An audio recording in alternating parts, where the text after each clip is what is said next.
if you're in need of some therapy, something to relax your mind, I'm going to suggest sharpening your knives. Welcome to Northbound Outfitters. I'm Shane, and I'm the proprietor of Northbound Outfitters, and we sell the King Waterstones. And so I thought I would just give you a quick rundown on how I sharpen a knife. And knife sharpening, honestly, isn't rocket science. It's a pretty simple thing, at least it's simple for me. And I'm going to show you exactly how I do it. And so today I'm using the King Waterstone 220 grit on one side and 1000 grit on the other side. The 220 is a little bit aggressive, but I do have a knife here that could use a little bit of extra sharpening. And then I'm going to finish it off with a 4000 grit King Waterstone. And these Waterstones need to soak for a little while. They say, 10 or 15 minutes, but I've had these soaking for about 30 minutes, and that's the way I like it. I keep my sharpening station pretty simple because usually I'm doing it in the kitchen. And what I do is I generally steal everything from my wife. And just a baking sheet is this Pyrex baking dish. I feel is great because it's nice and heavy. And if you look underneath of this baking dish, I have the sticky rubber underpad of a carpet.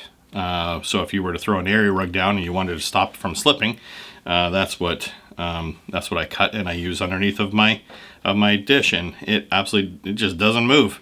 It's like it's glued there until you pick it up. So that works great for me.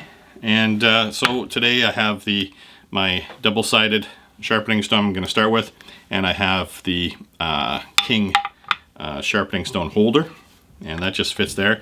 Has a couple little screws in the backside where you can loosen and tighten, and keeps that stone in place.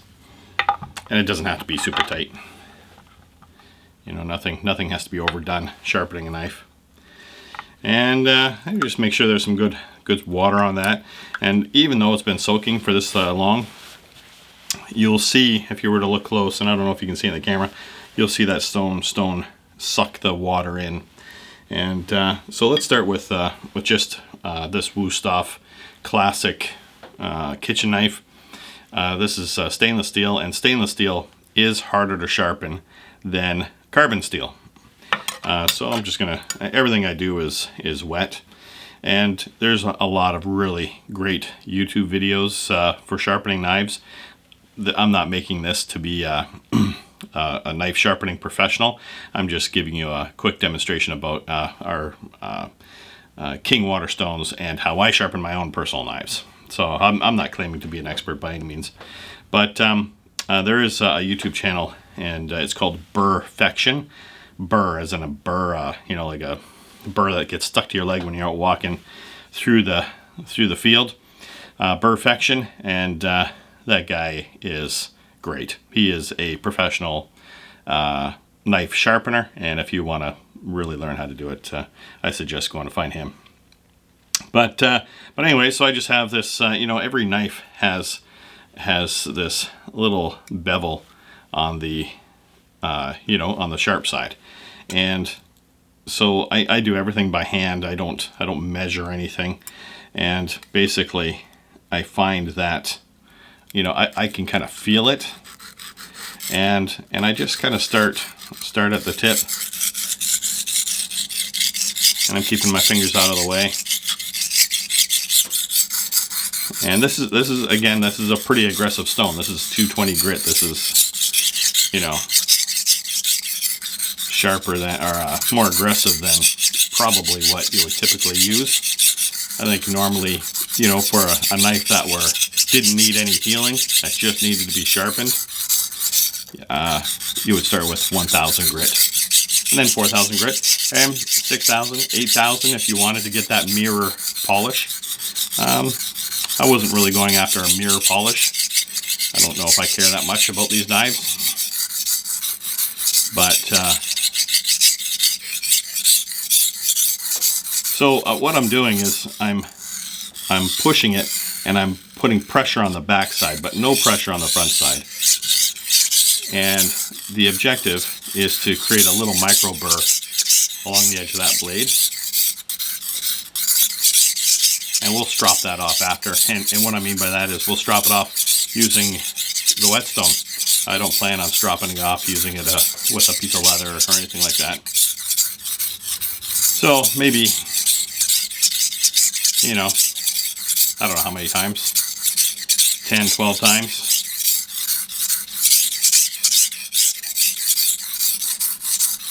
And in doing the stainless steel, obviously, you're going to have to do it more than your carbon steel. I have another knife here that's carbon steel, and we're going to do that next.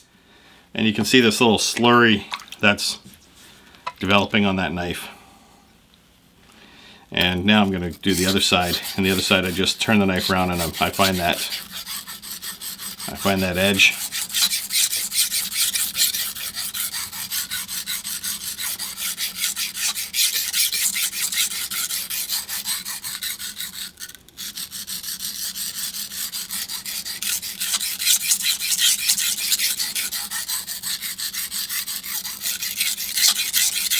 Northbound Outfitters has just recently opened.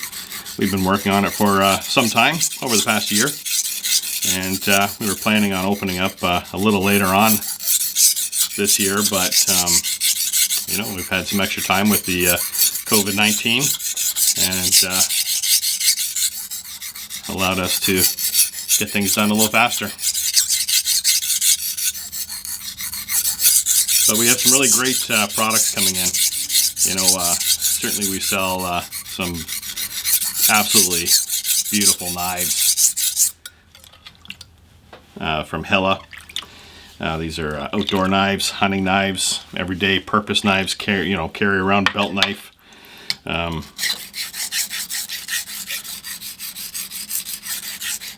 We have some axes, some beautiful Swiss hand-forged axes.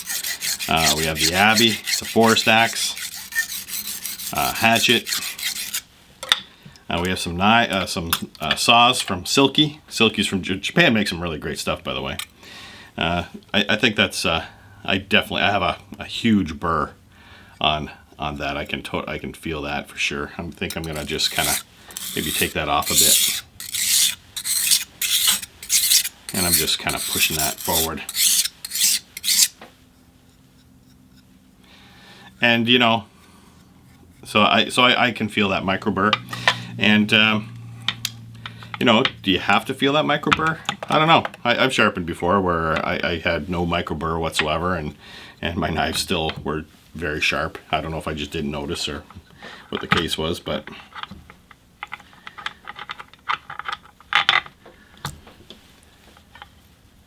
so I'm just turning it over to the 1000 grit.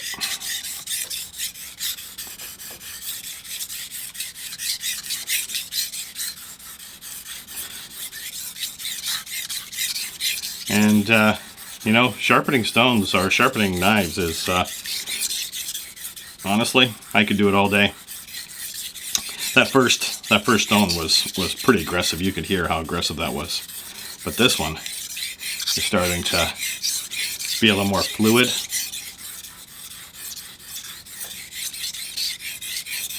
And you know, and also I'm sharpening at my chest because I have this table really high, so I can stand and you can see it in the camera well. Normally it would definitely be lower, it'd be on my kitchen table. That's where I normally do it. But you know, I see lots of other people with their knife sharpening setups.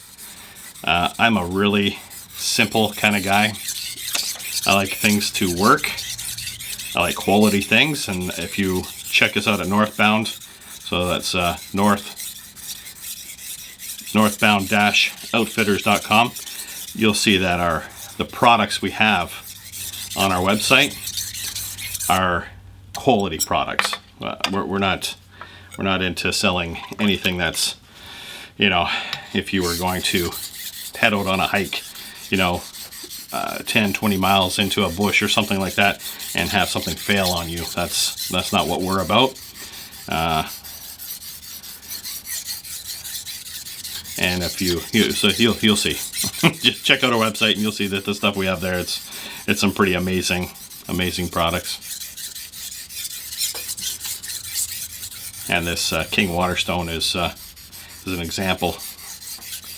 Just, you know, they're just buttery smooth. Such a good stone.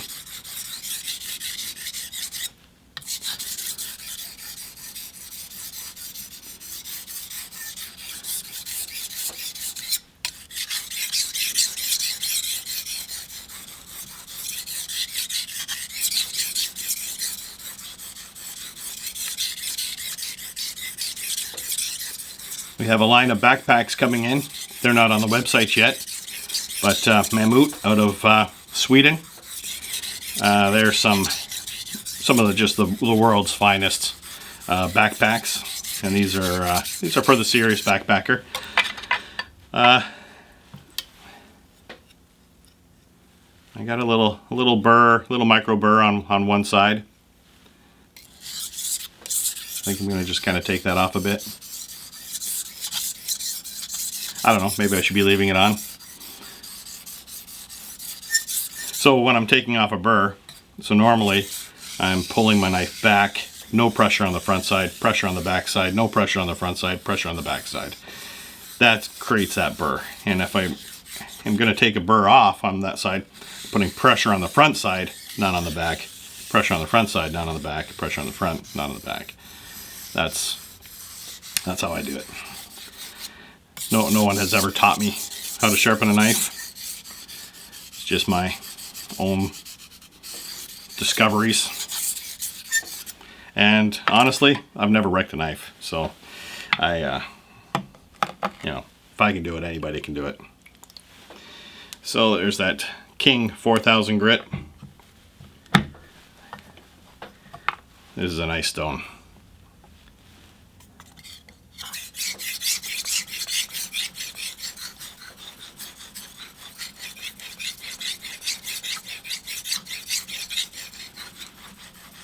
And this stone really seems to clean it up and cuts fairly fast. You can see that slurry starting to develop on the stone.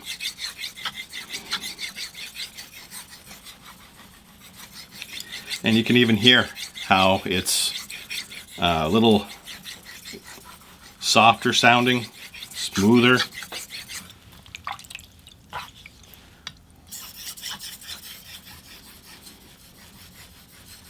But like I said, Burrfection on YouTube. Holy moly, that guy's good. He has some beautiful knives too.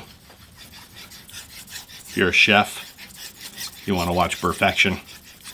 If you're every day at home kitchen knife, sharpen your hunting knife, you know, maybe you got yourself a deer and you're gonna hang it up in your barn and give it a butcher, then I'm that kind of guy, you know.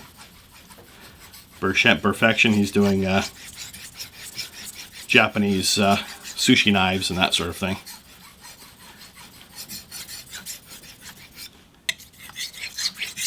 So I wasn't paying attention to how many times, you know, to count or anything like that. I don't know.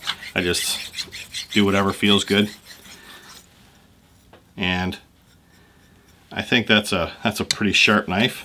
I'm just gonna take off my micro burr.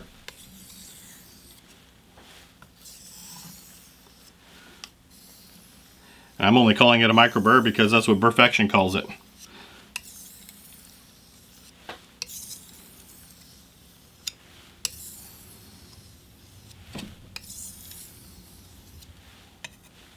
So what I'm doing right now is I'm basically stropping the knife. I'm pushing forward and just making sure that edge is cleaned up.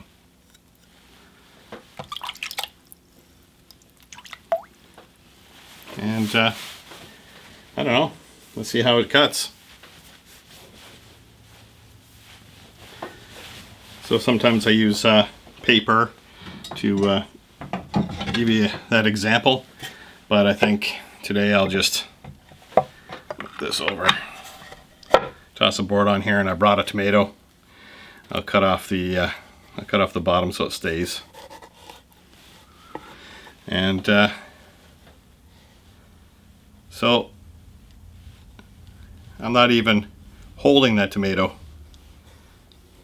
and under its own pressure or its own weight. You know,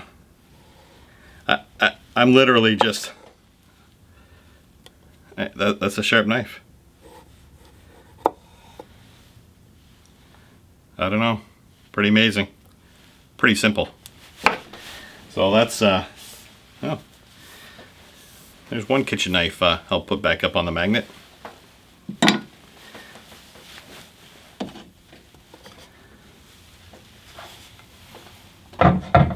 So my next one is, I had this knife made by DM Customs in Ontario, DMB Customs in Ontario, and I'll throw a link in the channel below so you can check out his stuff.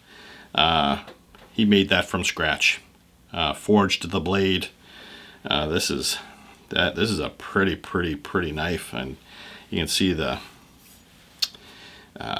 you know, I've had it for not very long, about Christmas time, and but it is due for sharpening. I'm not going to use the 220 on this one because this one was fairly, you know, decent to begin with. Not razor sharp, but not dull either. And this is a much larger knife, obviously. So, you know, I'm fine. You can tell where the edge is. You know, you just want to just up high enough. I don't know what the degree is. And again, I have really big hands, so this makes it easy for me to keep the even pressure on the whole blade.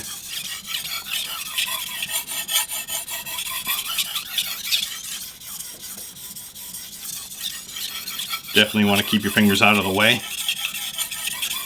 You don't want to have any accidents. So again, this is the King 4000 grit. I'm sorry, the King 1000 grit stone. I don't know. It's been soaking for probably 40 minutes now.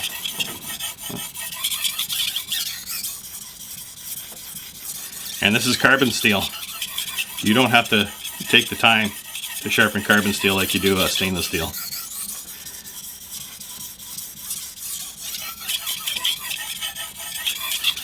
And I'm putting pressure on the backstroke, none on the front stroke.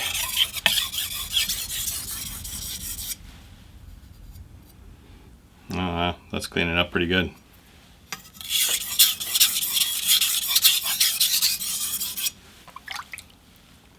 Keep that Waterstone wet.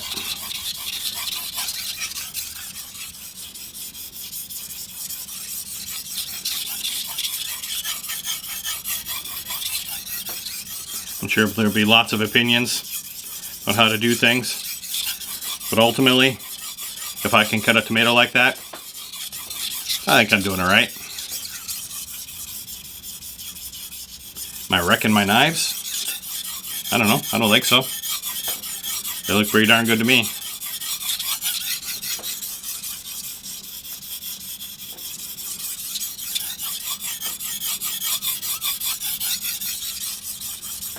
We have also some dehydrated foods coming in for hiking, backpacking, prepping from Happy Yak out of Quebec. And we just tried our first samples. This is a brand new product, and the samples were great. So we put in a decent size order, and I'm hoping those will be here within the week, and I'll get them up on the website. And And what I thought I'd do is get a nice Trangia cook stove out and do up some beef stew from Happy Yak or something like that, and give you a double whammy rundown on the Happy Yak and Trangia cook stove.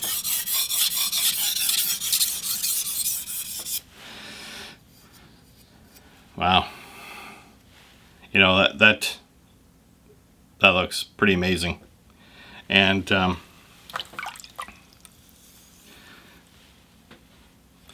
And it definitely didn't take as long as that stainless steel knife.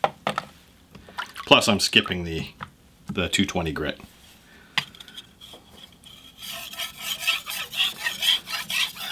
So only pressure on the back side, no pressure on the front side.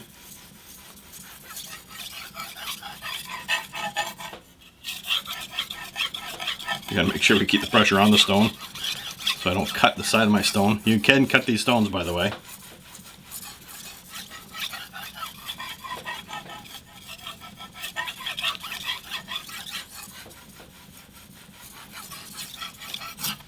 Oh, look at that. I just cut my stone.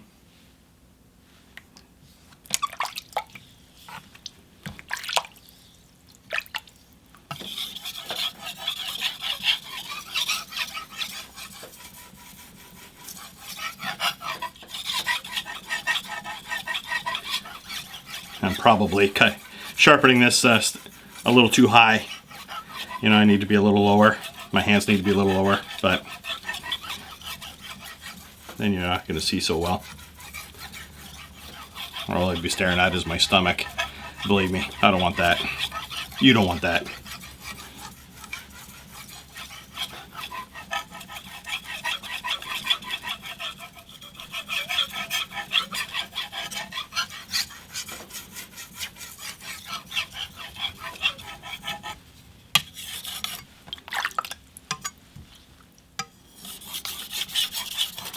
Well, you probably can't see it in the camera, but but this edge is looking really good.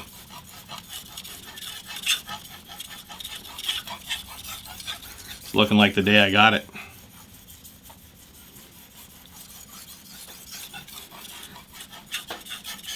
D&B Customs, who made the knife for me, guy was great. He sent me pictures every step of the way from his initial sketch. So he drew this knife out, gave me the concept, gave me some suggestions, cut the steel, and I couldn't be happier with this knife. We don't sell kitchen knives. I don't plan on selling kitchen knives. He does hunting knives too. They're beautiful. They're amazing, actually. We won't be carrying his stuff. He sells his stuff on his own.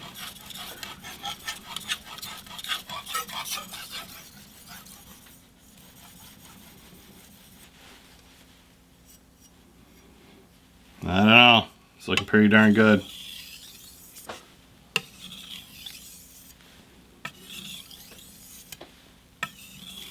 Just dropping off that burr. Look at that. I cut my stone again. I know it's just because I've never cut a stone before, by the way. It's just because I got it at this height. And I'm trying not to spill my coffee.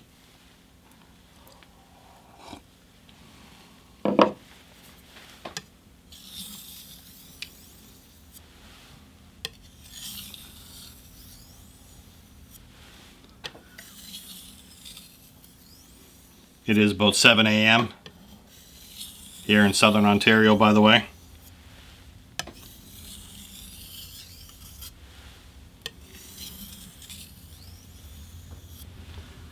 I don't know. That's looking like a pretty darn sharp knife.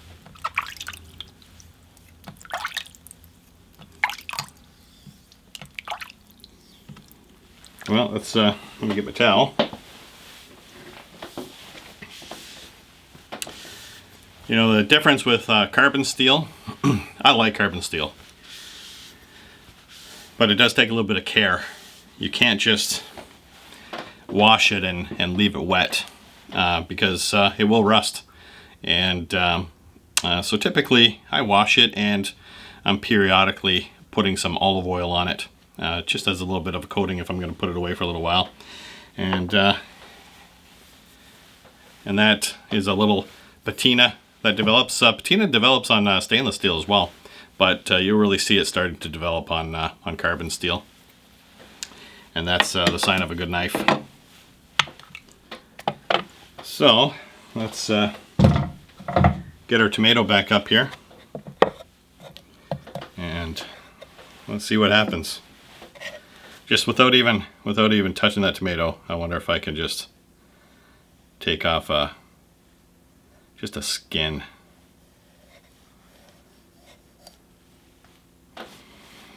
I don't know.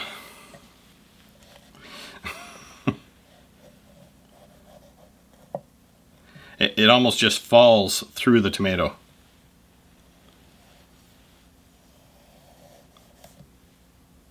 That's a sharp knife. So, for the critics out there telling me I'm wrong, I don't know. I don't think I'm wrong. I think it's awesome. So that's the King Waterstone. So come and check us out at www.northbound-outfitters.com and look for those there. We have several different grits all the way up to the Goldstone 8000 grit. And keep your knife sharp.